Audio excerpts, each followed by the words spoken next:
Boa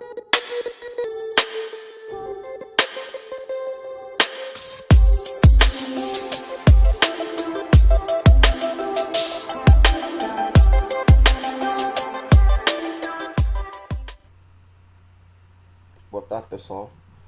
Sejam bem-vindos à nossa nova aula dessa semana, onde nós vamos já começar a entrar nos assuntos do terceiro bimestre. E o primeiro assunto do terceiro bimestre são as primeiras teorias da evolução. Então é um bimestre que a gente vai conversar muito sobre evolução, certo? E o primeiro conteúdo é justamente falando sobre as primeiras teorias, né? Onde as duas mais importantes e que debatem entre si são a teoria de Lamarck e a teoria de Darwin. Okay? Antes de chegarmos, de entrarmos sobre essas duas teorias, nós vamos meio que recapitular alguns conceitos e lembrar de algumas coisas que vocês já estudaram, principalmente no primeiro ano. Vamos lá. Introdução. As variedades de seres vivos em nosso planeta têm fascinado a humanidade ao longo da história. De acordo com explicações científicas, essa enorme variedade de espécies é resultado de processos de transformação e adaptação que constituem a evolução biológica, né? Antes de entrar no assunto, vamos lembrar que é um assunto que envolve algumas teorias, dogmas, né? Também se envolve muito a religião. Lembre-se, como eu sempre digo, que cada um tem a sua opinião, cada um tem a sua fé, porém nós precisamos estudar o que a ciência fala sobre cada assunto, certo? Então vamos lá, vamos entrar no conteúdo. Como tudo começou, né? Se formos pensar biblicamente falando, né, o cristianismo diz que tudo começou onde Deus fez o mundo, né, em 7 dias e depois ele descansou. A ciência fala sobre o Big Bang, né? Então existiu uma explosão cósmica onde se formaram os planetas, o sistema solar onde vivemos e o universo, né? E vocês devem lembrar, acredito eu, que no primeiro ano se estuda justamente a teoria de como se começou a vida na Terra. E aí a gente aprende sobre a biogênese, né, panspermia, e sobre a teoria de Oparin-Haldane, que é a mais aceita, né? A gente vai até falar um pouco sobre elas aqui. Diversidade da vida. O nosso planeta, né, ele tem uma diversidade muito grande, né? A palavra diversidade quer dizer seres vivos diferentes. Então, se a gente olha aqui nessa pequena página, nós vemos aqui várias espécies de seres vivos diferentes, muito diferentes uns dos outros, né? Dentre várias características de como se reproduzir, como se alimentar, o ambiente em que vive. Então, no nosso planeta existe uma grande diversidade. E além de existir uma grande diversidade, existe uma grande quantidade de seres vivos no nosso planeta. Então, nosso planeta ele é muito diverso quanto a espécies de seres vivos e quantidade de seres vivos. Apesar de toda essa diversidade, né, o que é que se começou a estudar? Que a gente também viu isso quando estudou os primeiros conteúdos desse ano, né? Se começa a estudar as semelhanças entre algumas espécies, né? E aí a gente vem para aquele conteúdo que fala de classificação de seres vivos, por exemplo. Então é por isso que, por exemplo, se coloca o chimpanzé, né, e o ser humano, eles dois na mesma família, que seria a família Hominidae, né? Então eles são muito parecidos, né? Então eles pertencem ali a filos e reinos idênticos e são todos da classe primata. Então essas semelhanças anatômicas elas foram fazendo com que cientistas na antiguidade, né, que tinham até outras formações, né, eram filósofos, eram sociólogos, eram médicos, enfim, eles começassem a tentar colocar um elo entre espécies e começou-se através de semelhanças na anatomia desses seres vivos, né? E aqui a gente tem aqui alguns, né, por exemplo, o gibão, o humano, o chimpanzé, o gorila, o orangotango, onde a anatomia, se a gente pegar o, os ossos, né, o esqueleto desses animais, eles têm todos muitas semelhanças, são muito parecidos. Depois, né, o que é que aconteceu? Com o advento, a descoberta de microscópio eletrônico, invenção do microscópio, descoberta de seres vivos microscópicos, né, descoberta do DNA, e aí foi se observando que além de semelhanças anatômicas, também obviamente agora começam a se observar semelhanças gênicas no DNA, né? onde chega que em 2009 cientistas afirmam que nós e os chimpanzés temos 99, mais de 99% de genes iguais. Então nós somos muito semelhantes tanto na anatomia quanto na genética dessas espécies, né? Dentre as teorias que vamos ver, nós vamos estudar sobre o fixismo e depois sobre a evolução, né? O fixismo está aí, é uma doutrina, né, uma teoria filosófica bem aceita até o século XVIII, e ele propõe que as espécies vêm por poder divino, elas foram criadas por um poder divino e elas permanecem imutáveis por toda a sua existência. O que quer dizer a palavra imutável? Quer dizer que elas não sofrem modificação. Então, para os fixistas, por exemplo, a nossa espécie humana, né, os Homo sapiens, vamos assim dizer, eles são, desde os primórdios, desde o surgimento quando Deus fez, até hoje iguais, sem modificação alguma, né? E aí eu estou falando da espécie humana, mas todos os outros espécies que existem no nosso planeta, segundo as teorias fixistas, são assim. Quer dizer, essas espécies não se modificam, elas permanecem imutáveis, elas são imutáveis, não sofrem modificações ao longo de sua existência, né? E aí a gente pega bem o que tem de diferença entre o fixismo e a evolução, né? Já para os fixistas, como eu disse, elas são fixas, elas não sofrem modificações, enquanto para os evolucionistas elas vão se modificando ao longo do tempo. Esse longo do tempo, deixando bem claro, e obviamente vocês devem saber disso, isso leva milhares e milhares de anos, milhões de anos. Então não é uma modificação que acontece dentro de 1, 2 anos. Então leva milhares de anos para poder acontecer uma modificação de uma espécie, né, para a gente considerar isso como uma evolução. O criacionismo, né, é a principal teoria, é a teoria mais, podemos dizer assim, mais propagada pelo mundo, né? E aí todos vocês sabem que é onde tudo que existe no nosso planeta, no universo, foi criado por um ser divino que seria Deus, né?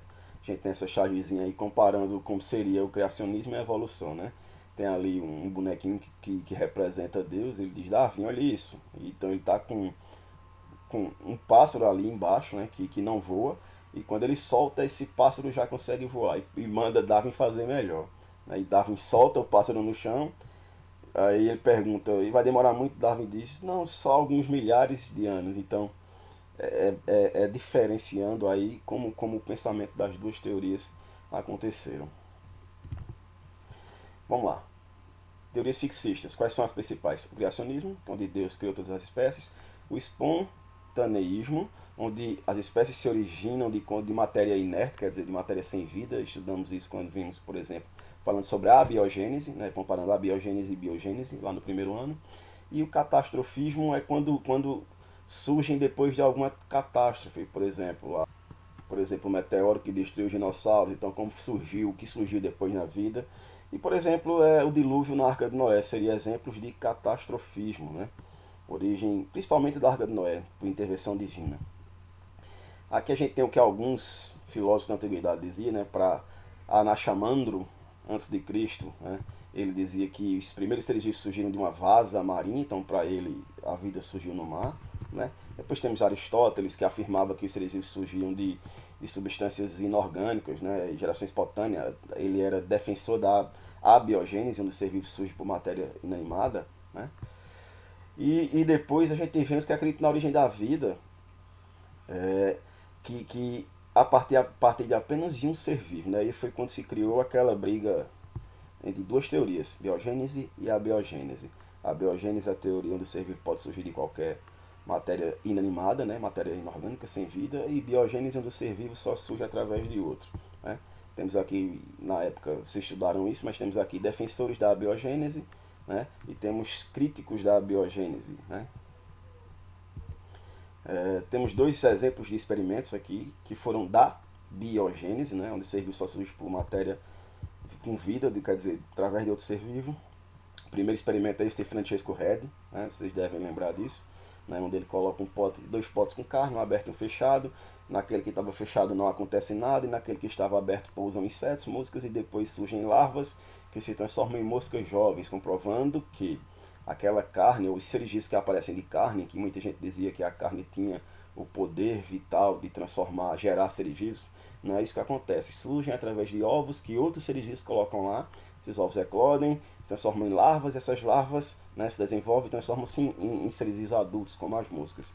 E aqui o exemplo clássico de Louis Pasteur, né?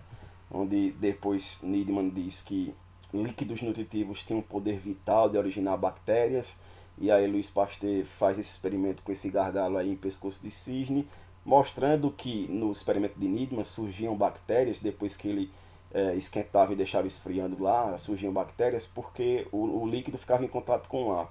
Com esse experimento de Pasteur, ele faz esse pescoço de cisne no vidro aí, evitando que o ar chegue até o líquido, e ele prova que o líquido continuava estéril depois de ferver, né?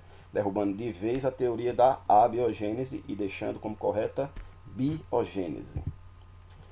Vamos lá, depois surgiu uma para Haldane, né, que aí surge aquela pergunta, certo? Como se um ser vivo só surge através de outro, como surgiu o primeiro ser vivo na Terra, né?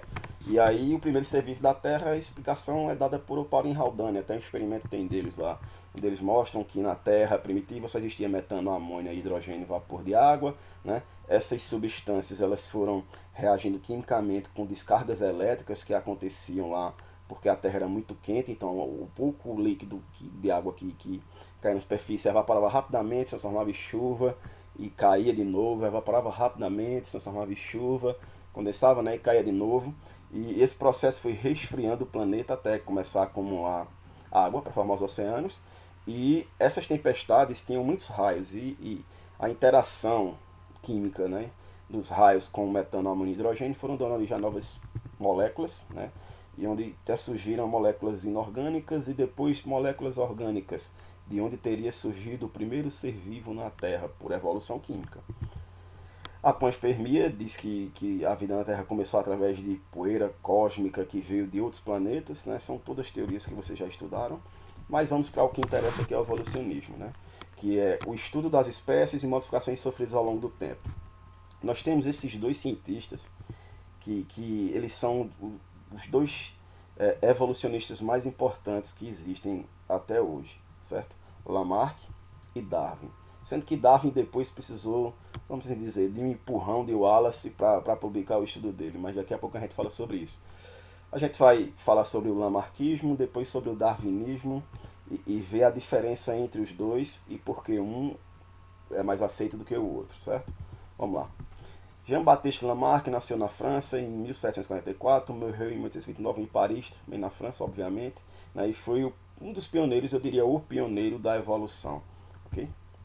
Ele defendia que os seres vivos provinham de outros seres vivos e cada espécie ocupava um lugar na escala natural, certo? Então, o ser vivo se origina de outro, certo? E cada um ocupa um lugar em sua escala natural, cada espécie ocupa um lugar no planeta. E ele diz: essa teoria foi elaborada sobre dois princípios, a lei do uso e o desuso e a lei de transmissão das características adquiridas. Vamos lá.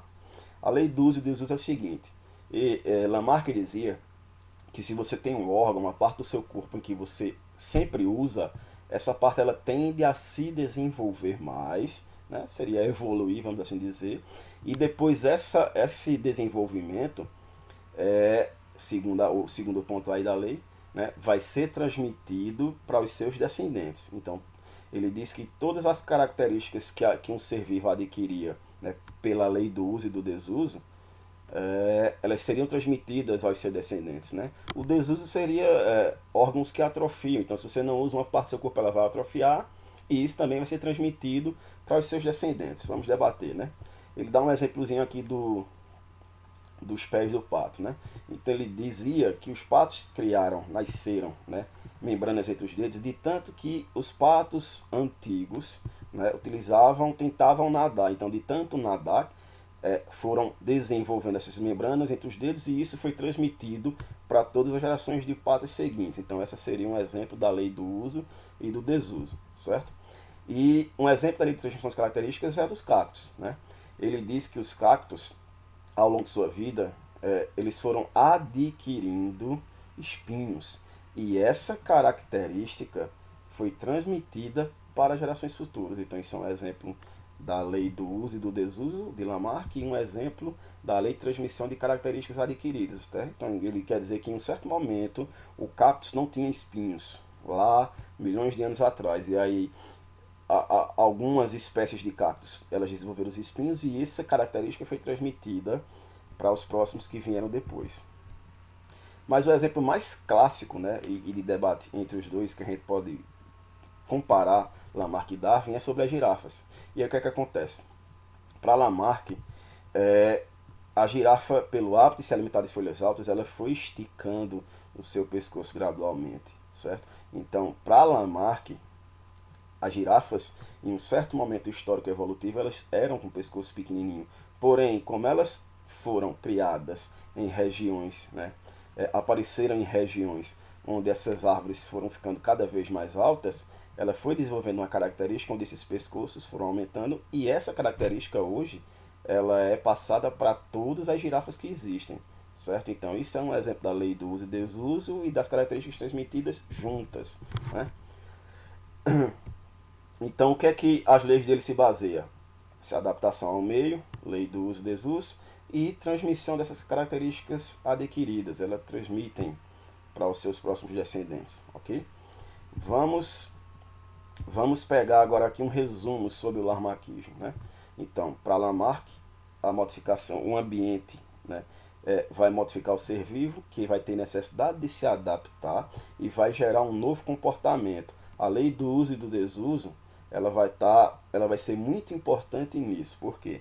Porque ela vai fazer com que esses seres vivos utilizem algum órgão específico, alguma parte do seu corpo específica, e depois essa modificação que aconteceu em vida daquele ser vivo seja transmitida para os seus descendentes, né? Então Lamarck, no meio desse lamarckismo aí, o meio ambiente ele é um indutor de modificações de ser vivos que vão ser herdadas pelos seus descendentes.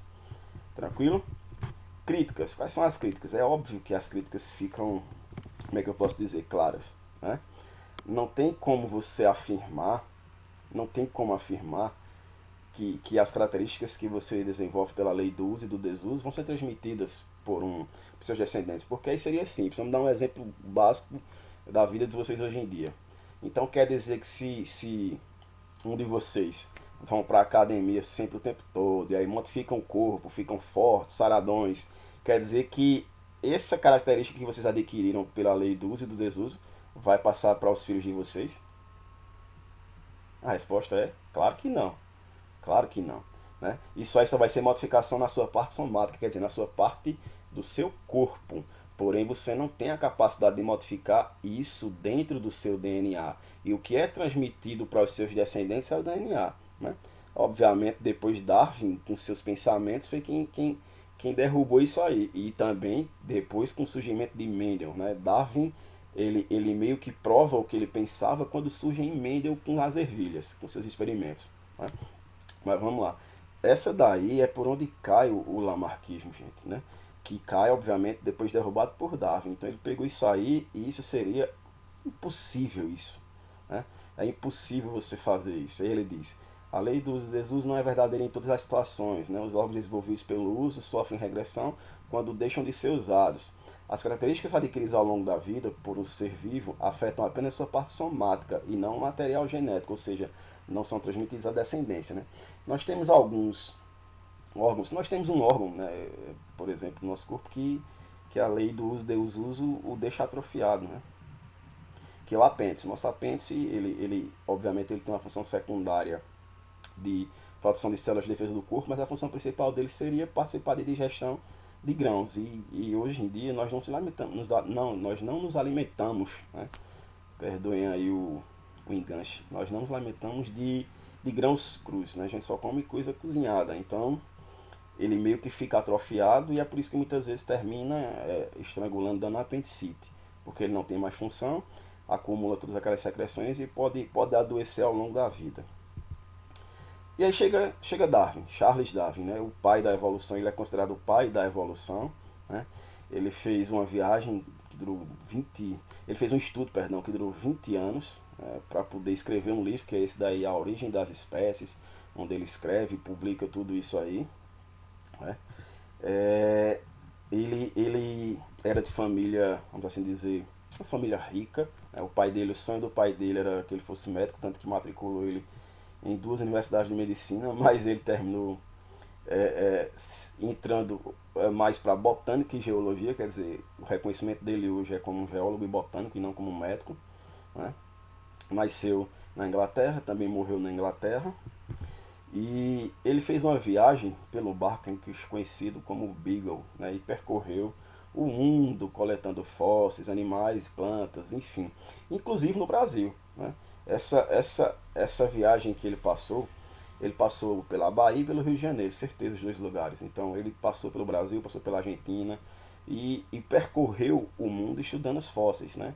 E depois a gente vai estudar isso, mas aí uma das coisas que baseia a evolução é justamente a comparação de fósseis. Né? Você consegue comparar semelhanças e até diferenças entre fósseis de espécies iguais ou espécies muito parecidas, famílias, vamos assim dizer. Né? Só que ele só publicou esse estudo dele depois de 20 anos. Ele só publicou esse livro depois de 20 anos. Por quê? Porque na época que ele fez todo esse estudo, ele tinha muito medo das perseguições que ele podia ter das pessoas, da população, dos importantes, né, que existiam naquela época, porque eram ideias revolucionárias, muito revolucionárias para aquela época, e ele tinha medo até de ser perseguido e ser preso por querer provar a sua teoria. Né? Lembrando, gente, que teoria é uma forma de explicar, né, como aconteceu algo que você não tem como provar realmente. Né? Por isso que chama teoria. Mas vamos lá, essa é os lugares por onde ele passou. Vocês podem ver que foram muitos países, pelo mundo todo na realidade. Ele tem um experimento na ilha de Galápagos, que é muito importante, que é justamente com os tentilhões, que são esses pássaros. E o que é que aconteceu? Na ilha ele percebeu que uma mesma espécie de pássaro, ela tinha formatos diferentes de bicos. Né? A gente chama isso de adaptação. Adaptação ao quê? Ao meio onde eles viviam, né? Ao tipo de alimento que eles precisavam. Né? Então eles tinham bicos que eram mais fortes para perfurar tronco, bicos que eram mais fortes para furar o solo. Então cada espécie, dependendo da forma de alimentação e o local onde eles estavam, né, o ambiente onde eles estavam, eles tinham bicos diferentes. Porém os quatro eram da mesma espécie, nesse exemplo aqui. Né? E aí que ele mostra que os bicos é uma forma do pássaro, foi uma forma do pássaro se adaptar dependendo da forma da sua alimentação. Né?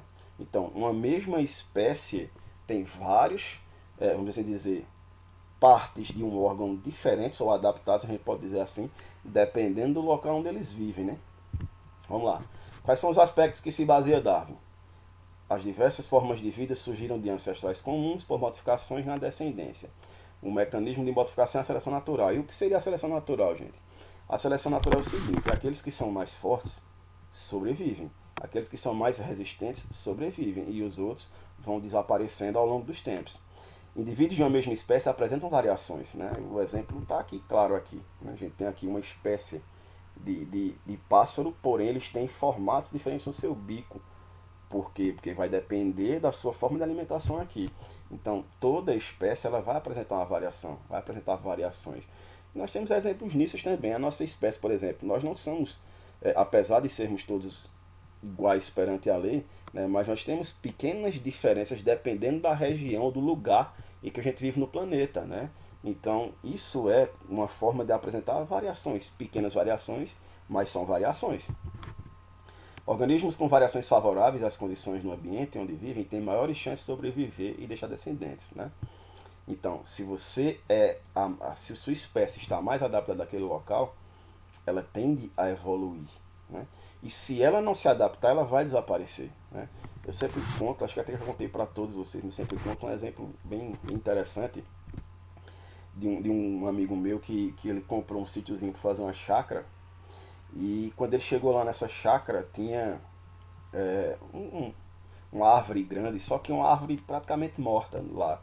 E ele achou que aquilo era bem feio, simplesmente estava deixando feio o local e simplesmente retirou aquela árvore e mandou jogar. Só que o que acontece? Ele não sabia que naquela árvore era um habitat de espécies de cupins, né? Cupins subterrâneos. E aí o que aconteceu? Os cupins que viviam naquela árvore depois se mudaram para a casa desse meu colega lá no sítio lá. Consequentemente se instalaram no telhado e danificaram todo o telhado. Resumindo, isso é uma forma de adaptação.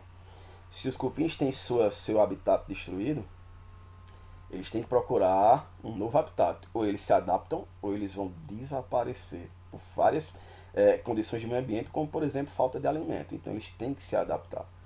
Assim, ao longo das gerações, a atuação da seleção natural sobre os indivíduos melhora ou mantém um grau de adaptação deste meio. Né? Então, ao longo das gerações, a seleção natural ela vai dizer as espécies que permanecem ou ela vai mostrar aquelas que vão desaparecer. Né? E muitas vezes espécies competem até entre si justamente por causa essa adaptação a pouco alimento, por exemplo, em algum ambiente. Né? Aí tem teoria da seleção natural, né? A gente tem aqui até chegar na evolução. As pressões ambientais atuam sobre as variações individuais. O ambiente seleciona as espécies mais adaptadas. As adaptadas sobrevivem, as outras vão desaparecer. E essas que forem mais adaptadas, obviamente, vão se reproduzir e deixar descendentes férteis capazes de se reproduzir também. Então isso é a evolução pensada de Darwin. Sintetizando as ideias dele. O meio ambiente está em constante mudança, né? A gente percebe isso até hoje. As espécies apresentam diferenças individuais, variações entre as espécies, né?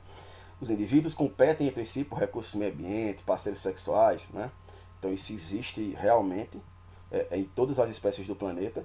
E o ambiente seleciona os mais adaptados. Aqueles que conseguem se adaptar, né? Eles conseguem sobreviver. A gente, infelizmente, percebe isso até hoje, nesse problema de pandemia nosso, né?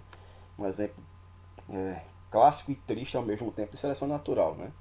As pessoas que têm uma melhor adaptação ao vírus da Covid, elas conseguem passar pela doença.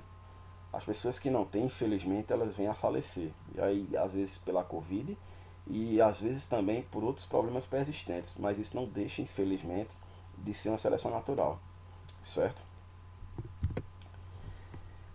Vamos lá. Darwin era altamente experimentalista e iniciou uma grande discussão sobre as leis que regem a evolução. Quais foram os fatores que influenciaram a sua obra? Dados geológicos, né? Ele tinha dados geológicos, dados demográficos e dados biogeográficos. Né? Ele não era simplesmente só sabia de botânica, né?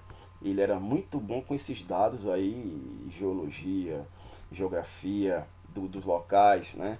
Para comparar porque algumas espécies se adaptam mais ali e outras não, certo?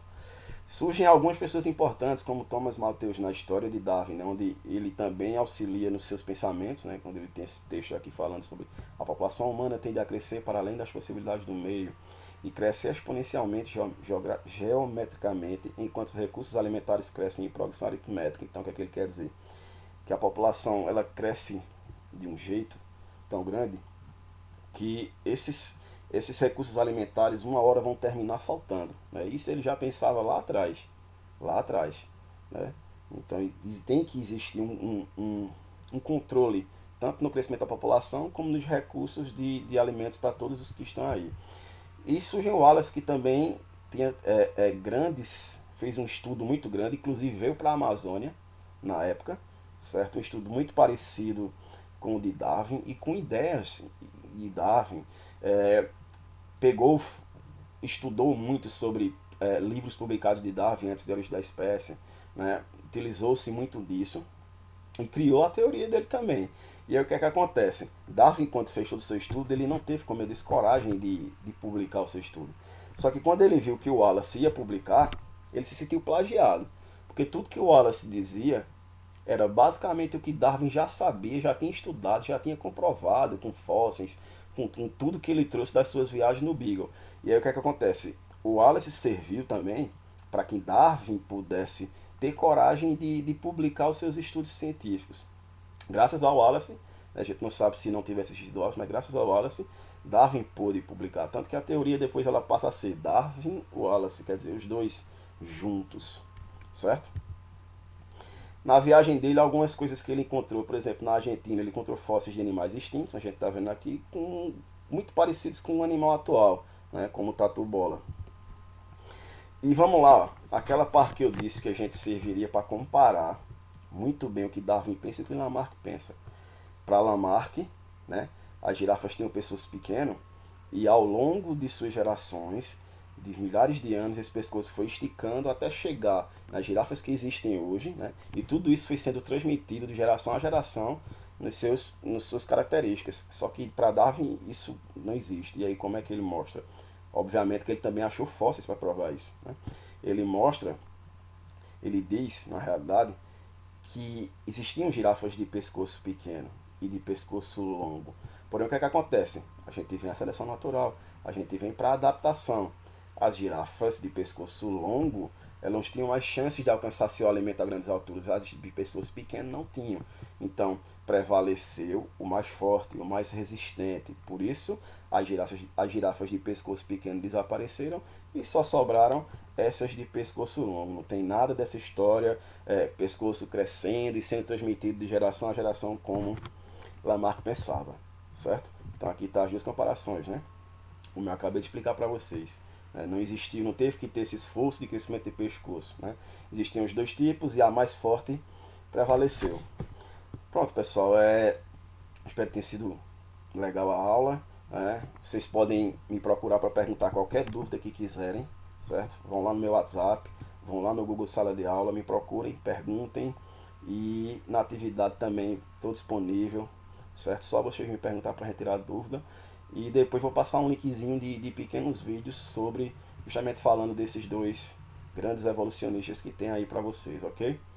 Então vamos lá, até a próxima aula. Curtam, compartilhem, se inscrevam no canal. E não saiam de casa, e não esqueçam, não saiam de casa. Se cuidem, cuidem dos seus familiares e espero que logo, logo a gente vai estar junto, se Deus quiser. Abração, tchau, tchau.